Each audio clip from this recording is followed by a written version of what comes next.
I'm biased, but Yeah. I think Furiosa's the best character in the Mad Max Saga. I mean, yeah, Furiosa's pretty awesome.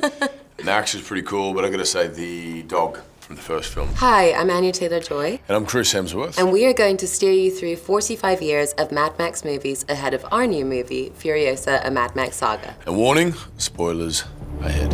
Previously on the Mad Max Saga. Mad Max is set in a near-future Australia wasteland where a widespread oil shortage has led to the fall of civilization as we know it and a devastating ecocide. Gasoline is the most valuable currency, so motorbike gangs, they rule the roads and no one is safe. Mad Max 1979. Mad Max tells the story of Max Rokitansky, legendary road warrior, top pursuit man of the Main Force Patrol, and played by Mel Gibson in the first 3 films. Max has a hot saxophone-playing wife named Jessie and an infant son who they call Sprog.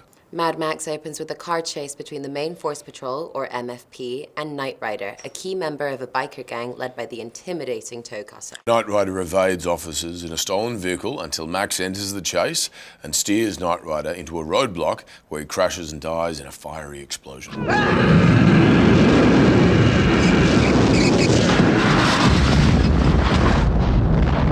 MFP captain Fred Fifi McAfee gifts Max one of the last V8 Interceptor cars. When do we go for a ride? Toe Cutter's gang terrorizes a town while they mourn their fallen comrade Knight Rider. The Knight Rider.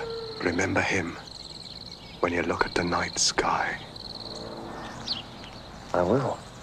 Max and his fellow MFP officer Jim Goose discover the victims of Toe Cutter's rioting, plus an out-of-sorts Johnny the Boy, a psychotic younger member of the gang. When no one shows up to stand trial against Johnny the Boy, he's allowed to walk free, to loud objections by Goose. The courts will hear about this, I promise you. The courts will hear about this disgrace. Goose is then targeted by Toe Cutter's gang and killed. Light another. Hey. This is a threshold moment, Johnny. Traumatized by the death of his friend, Max takes a holiday with his wife and son Sprog. Max and the family can't catch a break, though. Toe Cutter's gang soon finds them, kills their poor dog, then runs down Jessie and Sprog. Max is too late to save them.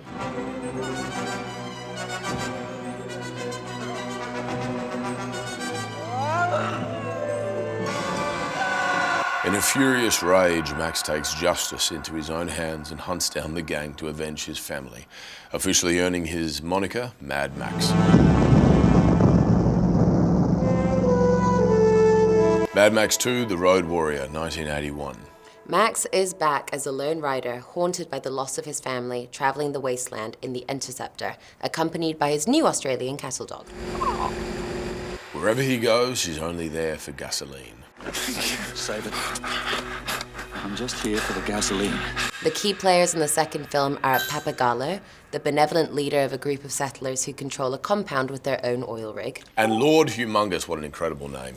He's the leader of the gang threatening the settlers and an all-round bad, bad dude. The Ayatollah have a rock and roller! I'm gravely disappointed. After Max helps save one of the settlers from an attack by Humongous's gang, the dying man offers to give Max a supply of fuel as thanks, but he dies before he can verify his promise to Pappagallo. If you had a contract, it was with him, and it died with him. Get rid of it. Move it. Come on. Humongous demands all of the settlers' fuel in exchange for their lives. Just walk away, and there will be an end to the horror. The settlers are split on what to do, so Max offers his own deal.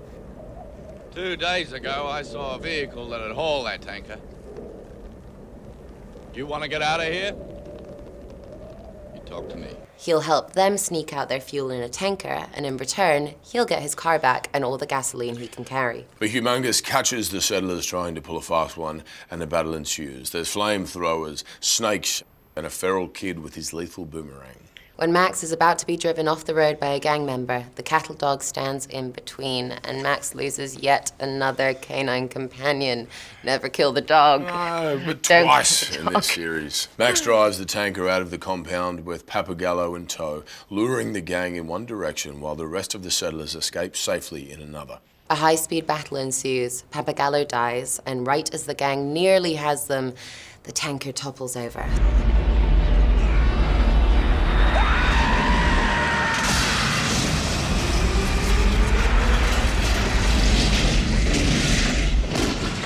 Spilling out sand instead of gasoline. The gang abandons the mission when they realize the tanker was a decoy all along. And that's the last the settlers ever see of Max, who legend says is still wandering the wasteland, according to the feral kid who narrated the whole story from adulthood. In the fullness of time, I became the leader, the chief of the great northern tribe. And a road warrior. That was the last we ever saw of him. Mad Max Beyond Thunderdome, 1985. In the third installment, we get Max with much longer hair. Other hair of note is that of Aunt Entity, leader of Bartertown, played by the legendary Tina Turner. But he's just a raggedy man. There's also the 2-for-1 combo of Master Blaster. Master is the brains who runs Bartertown's refinery called Underworld, and Blaster is the brawn to Master's brains. Auntie Entity hires Max for a hit job. His mission, take out Blaster. His winnings, should he succeed, good old gasoline. We want to keep the brain, dump the body. He's big. How good is he? You can beat most men with his breath. By the laws of Bartertown, Max and Blaster fight in the Thunderdome.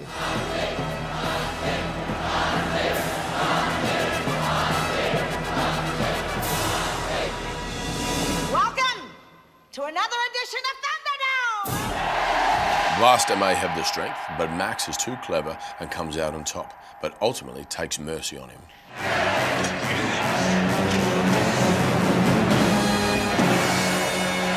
Max is exiled to the wasteland for breaking his deal with Auntie Entity and is rescued by warrior girl Savannah Nix, who takes him to an oasis called Planet Earth.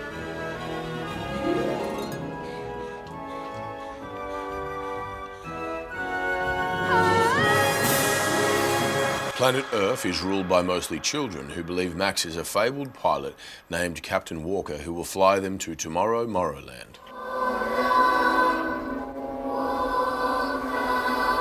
Max breaks the bad news that Tomorrow Morrowland doesn't exist, and Savannah Nix and a group of separatists decide to leave for Bartertown. Knowing the kids won't make it a day in the wasteland and unable to convince them to stay, Max has no choice but to shepherd them across the desert. I need as much water as I can carry. When Max and the teens reach Bartertown, they team up with Master to overthrow Underworld, leading to an all-out war with Auntie Entity.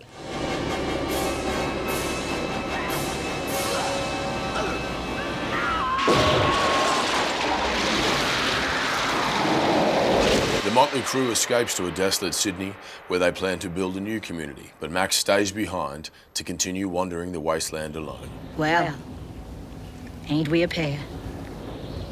Raggedy Man. Mad Max Fury Road, 2015. 30 years later, enter Tom Hardy playing Max, still wandering the wasteland. Our players include Immortan Joe, warlord who rules over the Citadel, played by Hugh Keays-Byrne, who, fun fact, also played Toe Cutter in the first Mad Max film. Imperator Furiosa, Joe's one-armed lieutenant, played by Charlize Theron, and a conspirator who smuggles Joe's 5 wives out of the Citadel right under his gas mask. Nux, one of Joe's war boys who is in bad health but eager to join the fight.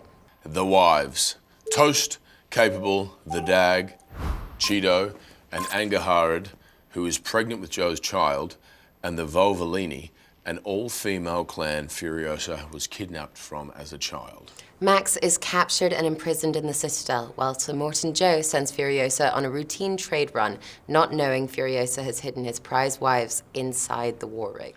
Miss Kitty! You cannot own a human being. Sooner or later, someone pushes back. Where is she taking them? She didn't take them. they begged her to go. When Joe finds out he's 5 wives short, he sends an army of war boys plus a fire-blowing heavy metal guitarist to hunt them down. So cool. Nux uses Max as a blood bag strapped to the front of his car to join the pursuit, as one does. Furiosa shakes them off in a sandstorm, and Max and Nux get toppled into the fray.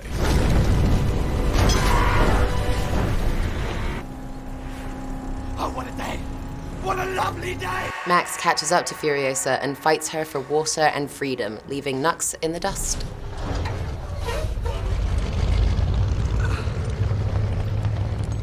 As Immortan Joe's army starts to catch up, Max reluctantly teams up with Furiosa and the wives to get away. Joe nearly has them in his clutches and allows Nux to redeem himself by dealing the killing blow to Furiosa. Unfortunately for Nux, he flubs it.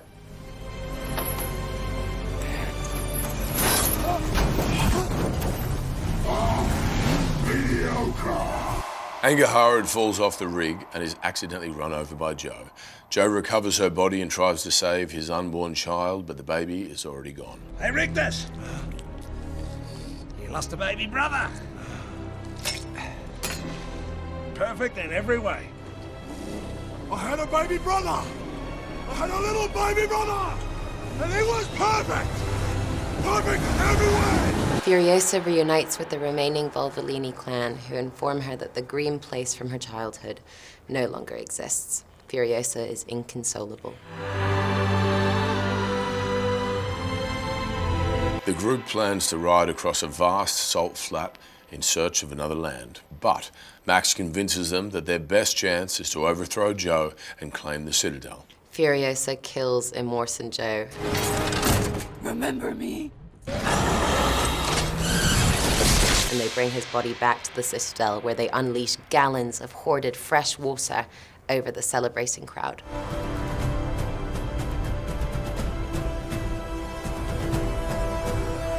Furiosa, a Mad Max Saga 2024. Furiosa, played by Anya Taylor-Joy, takes the helm in this prequel following her origin story 20 years prior to the events of Fury Road.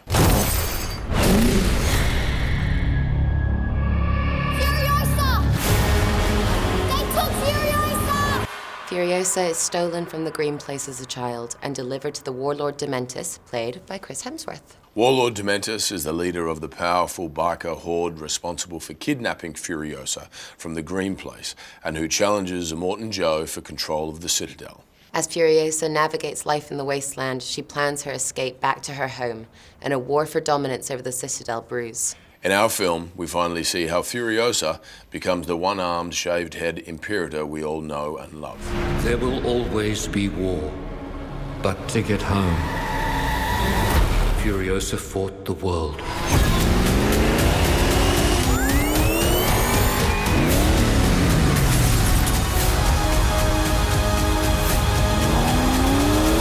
And that, war boys and girls, is the entire rundown, all the speed bumps and highway battles of the Mad Max Saga.